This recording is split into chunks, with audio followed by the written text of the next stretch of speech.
it's Melanie and my mom. Welcome to my channel. Today I have my 2.5K Q&A and giveaway winner announcement, so stay tuned.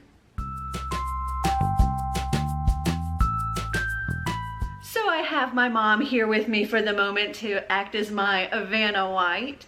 So if you don't know already, I got 2.5K subscribers and I'm so excited and I'm so thankful. And to show my thanks to all of you, I hosted this giveaway and I gave several different ways of gaining entries, one of which is to ask me questions to answer for this Q&A.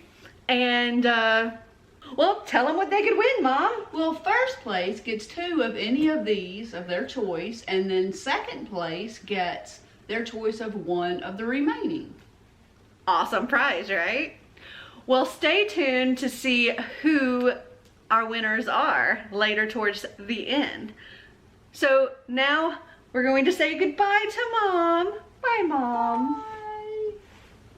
And then we're gonna jump right into the questions. I have them all written down here. Well, maybe not all of them. I only chose 22 because there were a lot of questions. And I'm so thankful that there were enough questions for me to actually have enough time to make a video. So the first question is from Billy Hutton. And that was, what's your favorite childhood book and why? And would you read this book now as an adult? So I think I would have to say that my favorite childhood book was probably Christy's Great Idea, which is the first book in the Babysitter Club series. And would I read it now? Absolutely. Funny thing is, I actually just recently read the graphic novel of Christy's Great Idea and I loved it and I gave it 5 stars. It's just so freaking wholesome. I wanted to be every single one of the Babysitter Club members. I think they're all fabulous in their own ways, and yes, I absolutely would read it again. Question number 2 comes from Barbara Centony, and that is, what's your favorite book? And honestly, I don't really know that I have a favorite book because there's so many books that I like. There's so many books that I give 5 stars, and there's different reasons why I like each one, and they're not even in the same genre. Like, I gave Heartless by Marissa Meyer 5 stars. Absolutely loved it. I also love To Kill a Mockingbird. I also love Scythe by Neil Shusterman. I bawled my eyes out with The Fault in Our Stars. These are all books that I love, and I don't really know that I could choose a favorite out of them. But I can answer Amanda Larson's question, which is question number 3. What's been your favorite book so far in 2019? And for me, that is Death Prefers Blondes by Caleb Rorig. Oh my gosh, I love this book so much. I was just raving about it the entire time I was reading it, vlogging. It's about a girl named Margot who by day is dodging the paparazzi because she's a celebrity socialite. But by night, she's leading a group of 4 drag queen cat burglars doing art heists and all kinds of stuff like that. And there's just so much in this book. There's action, there's adventure, there's humor, there's representation. Lots and lots of representation in here. And it's 100% fabulous. And I could not find a single thing wrong with it. I adored it. Question number 4 comes from Melissa Outman-Zalowski. And that is, what is the book you were looking forward to reading in the next 6 months? And I had to figure out when that would be. And I think my most anticipated book that's going to come out during that time would probably be The Toll by Neil Shusterman. It is the 3rd book in the Scythe series, and I want to live in that world so much. Like, who doesn't want to be able to, like, once they get to a certain age, reset? And I said something about that to Marty. I was like, how awesome would it be to live in this world and, you know, okay, know as much as you know and grow to the point that you want to grow to, and then be like, you know what, let's go back to being 20. But you keep all your memories, you keep all your skills, and you just continue on, but you get to stay young. And he's like, yeah, but then you're at risk for somebody, like, randomly picking you to kill. And I was like, yeah, but you could live 15 lifetimes before that happens. I mean, to me, it would so be worth it. Like, the only fear of death you have to have is from a scythe, because you could fall off a roof and splat, like they call it in the book, and just be kind of scraped up, taken to a revision center or a revival center, sorry, and be brought back, and you're only dead-ish. I love that idea. Now, granted, there's a lot of politics and stuff that go on behind the scenes with that, because, you know, the only people that die are the ones that scythes decide to, well, scythe. And some people do it very honorably, others choose to gain power, I guess. And I don't know. It's a really, really good series. And Neal Shusterman is such an amazing storyteller, and I just get sucked into that world. So I'm anxiously awaiting The Toll, which is the third book, as I said. Okay, so question number 5 is, what's your favorite author and what draws you to them? And the two that come to mind for me would be Neal Shusterman and Cassandra Clare. Both of which, because I'm just like drawn into that world and I want to be part of that world. And it's real enough to seem like it's possible, though it's still far-fetched enough that it's fantasy and not likely. And I don't know, I love the way they tell stories. And that question came from Brooklyn, sorry. And then number 6, it came from Samantha K. Osborne, and that's, what's your favorite genre? And this is another kind of weird one because I do like so many, but I think I would have to say probably fairy tale retellings and the kind of contemporaries that make you bawl your eyes out. So, like Heartless, I love Heartless by Melissa Meyer. It's a 5-star book for me. It's amazing. I highly recommend it. It's about how the Queen of Hearts became who she is, and she just wanted to be a pastry chef. And then I also tend to give books 5 stars when they've got me bawling my eyes out, such as The Fault in Our Stars. I can't think of any others right off the top of my head, but yeah, those kind of books that make me just die inside. I end up absolutely adoring those. There's one of my kitties here. This is Sasha.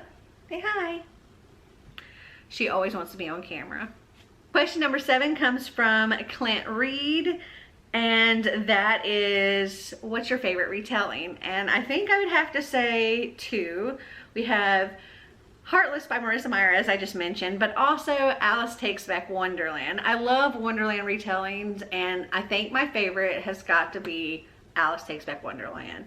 Okay, so it's about the Ace of Spades is systematically taking the wonder out of Wonderland, and Alice has to go back into Wonderland and team up with not just the Mad Hatter and all of them, but she also has to team up with different fairy tale characters like Peter Pan and Sleeping Beauty and all of that to defeat the Ace of Spades. And it was amazing, and I loved it.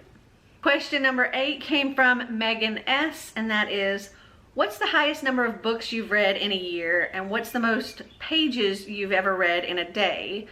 So I think maybe the highest number of books I read in a year was probably last year, and I don't know exactly how many that was. I'm really behind on updating my Goodreads. So the last time I updated my Goodreads was in October of 2018, and at that point I'd read 118 books. But I read so many more, so I'd probably say I read close to 140 books, something like that, last year. And the most pages I've ever read in a day, I want to say was around 900 pages. And that was it was a little over 900 pages. And that was during a 24-hour readathon. I don't think I have made it to the 1,000 page mark in a 24-hour readathon. That's always my goal, and I don't think I've quite reached it. I think I got up to like 980 something maybe, but that's it. Okay, so question number 10 comes from Kiana Brunson, and that was, when did you start collecting books and how many do you think you have? And I think ever since I could read, I was collecting books. But like as I grew up, my mom kind of got rid of my collection and I didn't collect anymore for a while, and then I would just get books here and there, not very many, and I would do a lot of library books because I didn't have the space really for a bunch of books, so I took a big advantage of the library. And then 4 years ago maybe, I discovered thrift books and ordered a ton of books from there. And then let's see, it was after I started BookTube before I discovered Book Outlet, and y'all know I'm obsessed with Book Outlet, and yeah, my collection has grown drastically since I started BookTube. Let's see, how many do I think I have? I don't know. I would probably guess maybe around 1,000 books at this point, something like that. I would say at least 800. Question number 11 comes from Monica Garcia, and that is, what are your favorite decorative / storage plans for all your books, and can we have a book tour? So my favorite I love Funko Pops. I love flowery things and, well, just any bookish trinket. I love putting those on my shelves. So I get a lot of subscription boxes, and I tend to get a lot of cool candles and other cute bookish things that I can decorate my shelves with. My shelves are white, and I plan on doing my walls a really, really, really light pink color, which apparently everybody tells me is gonna look awful, but I like pink, okay? This is my library. I don't have it set up yet. It's just blank right now. I'm looking at a mountain of boxes of books here on the other side of this camera. So question number 12 comes from Chris Blakeney, and that is, when will you have your library in your new home completed for us to see? And I'm hoping that I can get this library taken care of maybe this weekend. I don't know for sure, but that's my goal. I'm really going to try. My mom is here visiting, as you saw, and she's getting ready to help me paint and all of that stuff. So hopefully very, very soon. And question 13 is from Christine Ball, and it says, are you going to do a video when you set up your library? Yes, I absolutely am. I plan on finding a good place to set up my camera and do like a time lapse of setting up the whole library, painting, all of it. So yeah, that is coming. I don't know exactly when that video will be up, because part of that depends too on how long it actually takes me to get it done, but yes, that video will be coming. Question number 14 comes from Courtney, and it is, how long have you and Marty been married? So I'm going to age myself a little bit, though. I mean, for those of you who know, like, have seen my daughter, you also know about how old I am. So Marty and I have been married for 21 years. Yeah, a long time. And speaking of Becca, my daughter, for those of you who don't know, Ashley Smith asks, how is Becca liking adult life? And she's liking it. When we moved into our new house, she moved into her first apartment. She is 19 years old now, and she's starting her 3rd year at UTC, University of Tennessee, Chattanooga, later this month, I believe. And yeah, she's going to school full-time, she's working full-time, but she's absolutely loving it. So I guess good. So question number 16 comes from Denise Velarde. And this was a question I wasn't entirely sure if I wanted to answer or not, but I decided to keep it on there just because some people may not know what happened. And that is what happened to Church. Honestly, we don't entirely know what happened to him. One day everything happened in one day. He was fine the day before, and then next day he was super lethargic. We took him to the vet and they ran all kinds of tests. They couldn't figure out what was wrong with him. They knew he needed to be put on fluids and antibiotics, and they test for like feline AIDS, and that was negative. They tested for every kind of like feline disease they could, and then they even tested for diseases that affect dogs but rarely can affect cats, and nothing showed up. And he was getting progressively worse even while we were at the vet. And they said he needs to be on fluids overnight, he needs antibiotics overnight, and he needs to be monitored overnight. And they said they could do all of everything except for monitoring him overnight. And they said so that it would be best for him to go to the animal emergency room, and they could put him on the fluids overnight, they could monitor him all night and all of that. So we took him immediately to the emergency room, and he progressively got worse and worse and worse. And as soon as they got him back there and they got him hooked up to all the fluids and everything, and they were like, okay, that there's nothing that can be done tonight other than giving him these fluids, they sent us home. Well, we didn't even get off that street before they called us and had us come back because he had gone into cardiac arrest. And yeah, he didn't make it the rest of the night.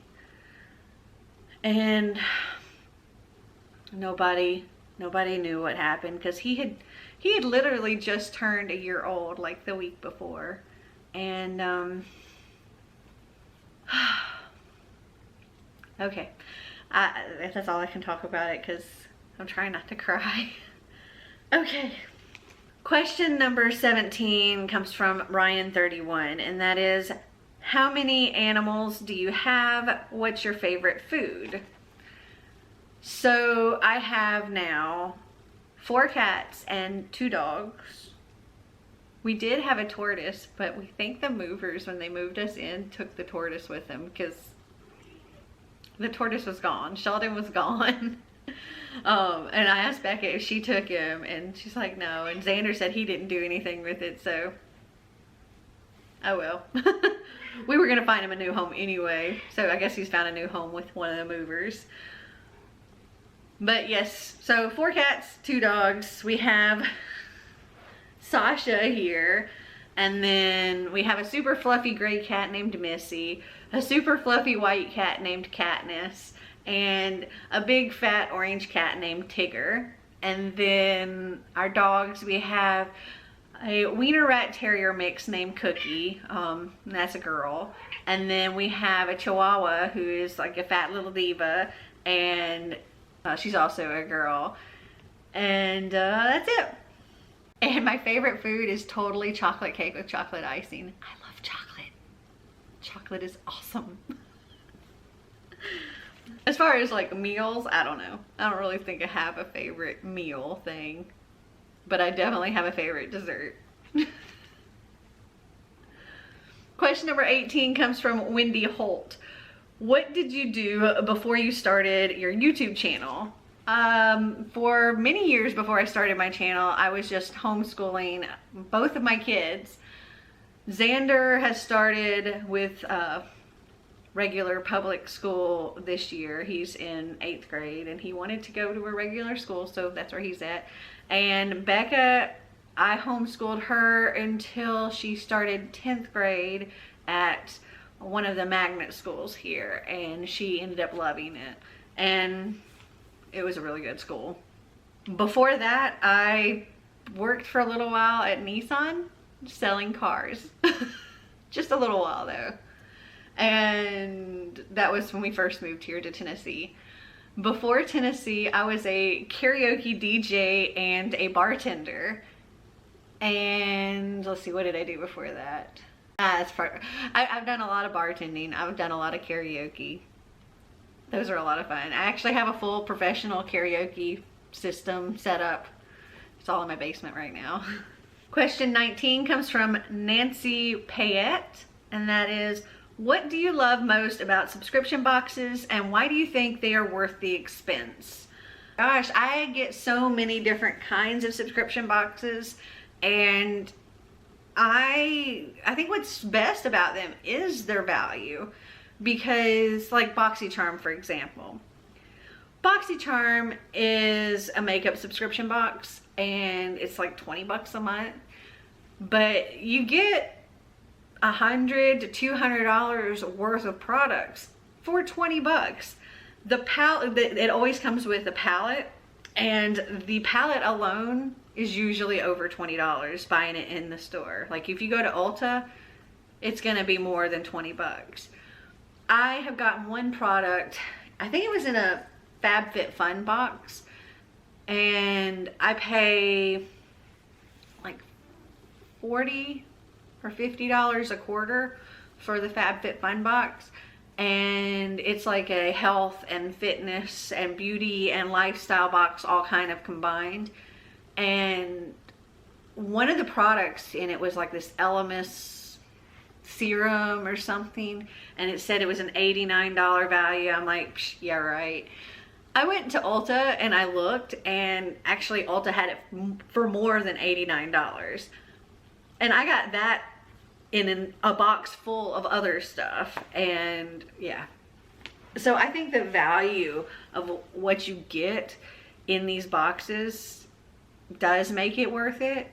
I really love the bookish ones. Like I'm such a book nerd, and I love all of the little bookish goodies and stuff that like you might not have ever thought of. And besides just, I love bookmarks and I love the candles and stuff, but other little things that you might not have thought of, like playing cards with book characters or just all kinds of different stuff, and I love them. And Xander loves the geeky ones, like loves them a lot. And he like the Geek Fuel ones come with cool canvas art and just all kinds of fun stuff, and he gets Funko Pops and everything in them. And Loot Crate, he'll sometimes get Funko Pops in the Loot Crate boxes. They're $20 a month, but usually they have some kind of special going on, and when we renewed ours, it was 50% off. So those Loot Crate boxes come out to being only $10 a month. They're way worth more than $10. So yeah, I'm happy with them. So question 20 comes from Don Killian, and it is, how did you get started doing book videos on YouTube? So for the few of you that may have actually been around from the very beginning of my channel, you know my channel name hasn't always been completely Melanie. For the first 4 months, I think, of my channel, it was actually called Subscription Obsession, because it was going to be just subscription boxes.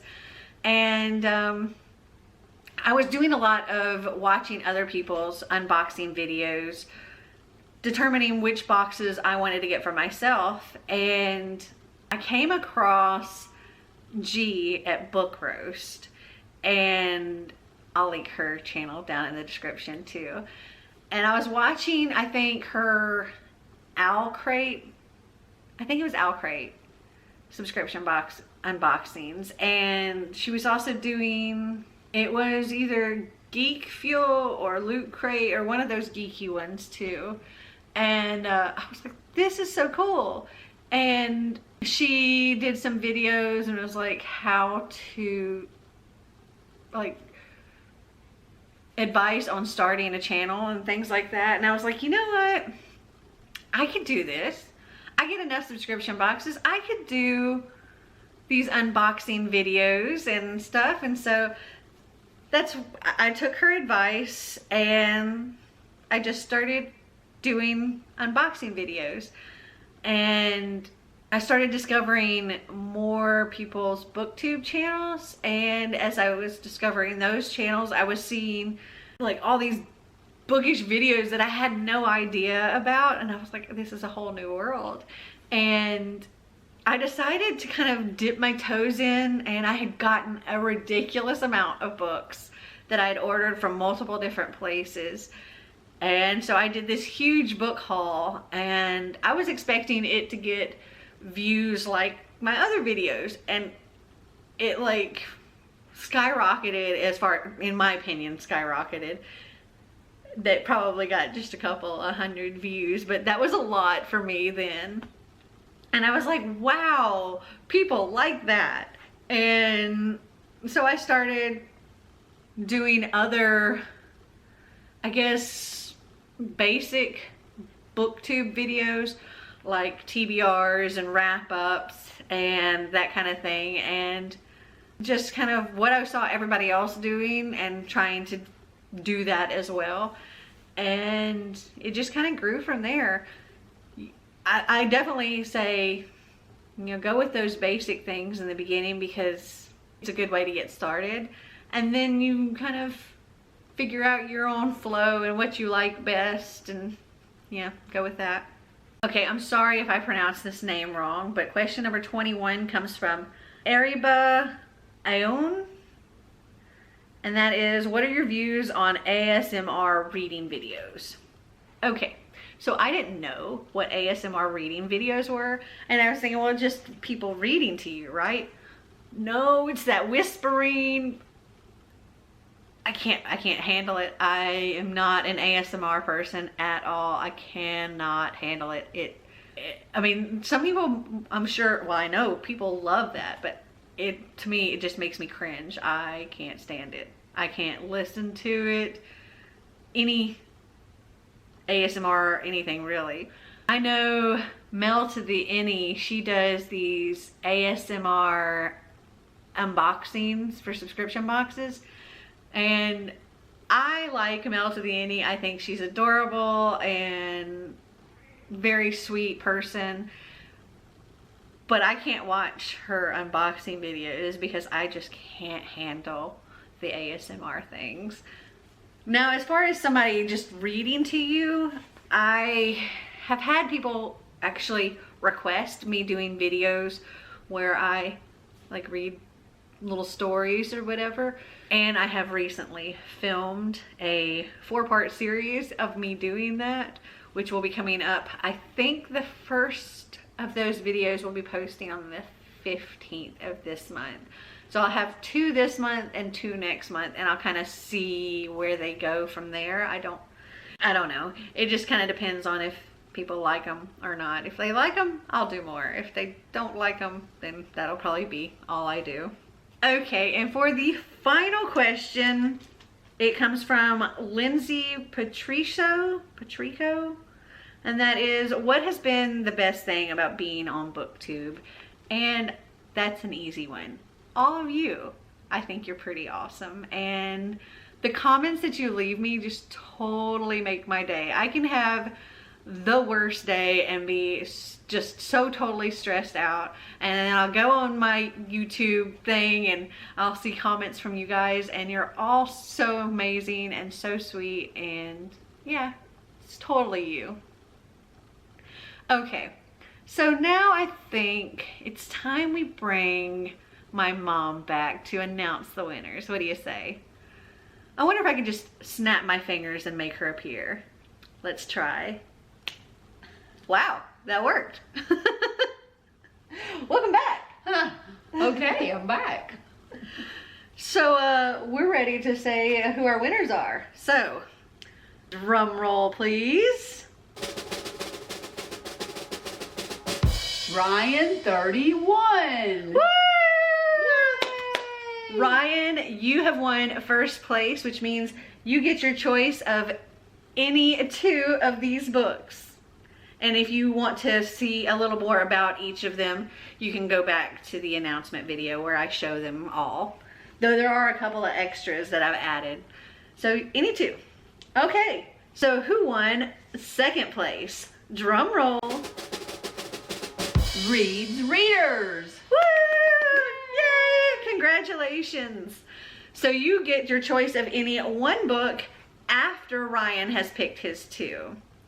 I will be contacting both of you and letting you know, again, just in case you haven't seen this, that you are our winners and you need to get back to me with which books that you want, as well as where to mail them.